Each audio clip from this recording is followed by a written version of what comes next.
Labas žmonės, sveikinu visus su eilinė nuostabiai graži diena ir noriu susipažinti jūs su mano Respublikos piliečiais.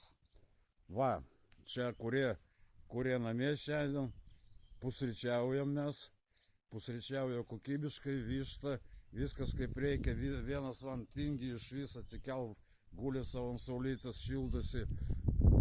Tai va, ką aš noriu pasakyti, mano piliečiai pas mane visada atras valgyti, visada ras apsaugą ir visada ras medicinos tą aptarnavimą, aišku, jeigu kam to reikia.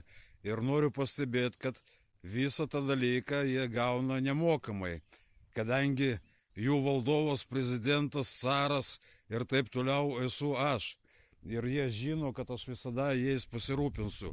Gyvena pas mane čia va dar Varnėnų šeima.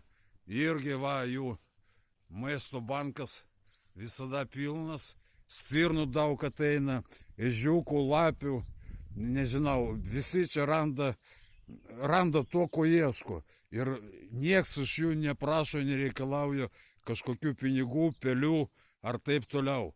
Noriu ir Lietuvos žmonėms visiems palinkėti, kad Lietuvoje kažkada ateitų tokie laikai, kad mes turėtum tokią valdžią, kurią rūpintųsi gyventojais, kad vaikam būtų nemokama mokykla ir maitinimas, kad pensininkai negalvotų, kokio livero jiem nupirktus paskutinius centus. Vien žodžiu, viskas bus gerai, tik tai reikia biškį mums pasistengti žmonės ir nemegoti taip ilgai. Visiems geros dienos, viso gero.